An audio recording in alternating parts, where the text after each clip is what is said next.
Assalamualaikum warahmatullahi wabarakatuh. Kembali lagi ke video saya. Nah, pada kali ini saya akan membahas tentang apa itu UMK dan apa itu non-UMK.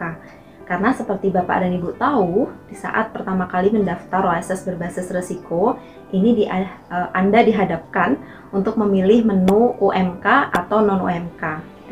Nah, berdasarkan PP nomor 7 tahun 2021, definisi UMK dan non-UMK ini mengalami perubahan.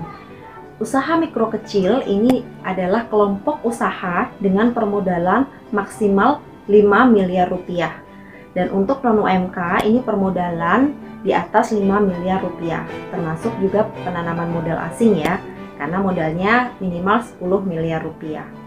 Nah, bagi Bapak dan Ibu yang pada saat mendaftar salah memilih, misalnya harusnya non-UMK, tapi memilih UMK atau sebaliknya. Nah, ini banyak sekali Bapak dan Ibu permasalahan yang dihadapi oleh pelaku usaha yang mengirim ke email kontak@OSS karena di awal tidak membaca dengan detail apakah dia UMK atau non-UMK, sehingga para pelaku usaha dengan modal di bawah 5 miliar ini waktu mendaftar justru memilih non-UMK. Akibatnya ketika mengisi data proyek, data permodalan usaha ini wajib di atas 5 miliar, sehingga ketika modalnya ternyata di bawah 5 miliar tidak akan bisa melanjutkan ke penambahan KBLI.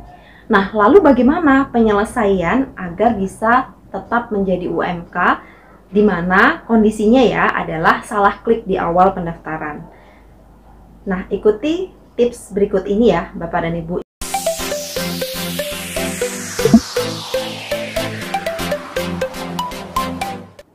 Nah, untuk melakukan penggantian, jika memang murni dari salah klik, maka Bapak dan Ibu bisa melengkapi dokumen kelengkapan dan mengirim ke OSS melalui kontak@oss.go.id.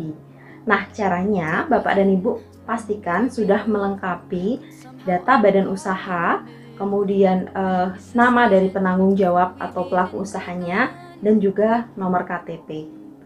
Nah, kemudian informasi lengkap ini, data lengkap ini juga sebaiknya diikuti dengan adanya surat permohonan penggantian.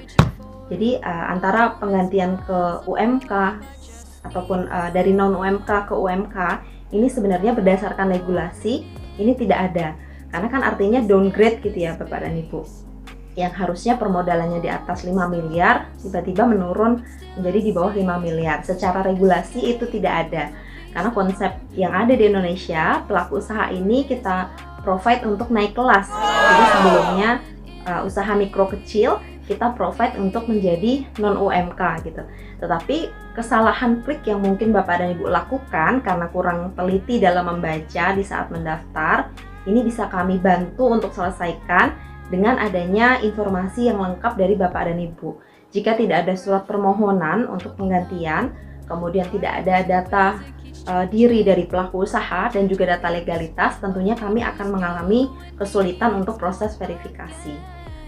Nah, Bapak dan Ibu, saran saya ketika ingin melakukan pendaftaran di OSS berbasis risiko, pastikan Bapak dan Ibu sudah membaca dengan detail informasi yang ada di website oss.go.id, sehingga ketika melakukan pemilihan jenis usaha ini tidak akan lagi mengalami kendala. Nah, jika Bapak dan Ibu adalah pelaku usaha existing, kemudian sebelumnya adalah perusahaan yang dikategorikan non-UMK, tapi sekarang berubah ke perusahaan UMK, ini juga perlu dilihat bahwa berdasarkan PP 7 tadi, ternyata untuk UMK ini batasan permodalannya adalah sampai 5 miliar. Jadi jika memang perusahaan Bapak dan Ibu memiliki permodalan di bawah 5 miliar, maka ini tentunya kategorinya berubah menjadi UMK. Demikian video dari saya, semoga bermanfaat. Silahkan Bapak dan Ibu bagikan kepada pelaku usaha lain yang mungkin juga mengalami kendala seperti yang Bapak dan Ibu rasakan. Terima kasih.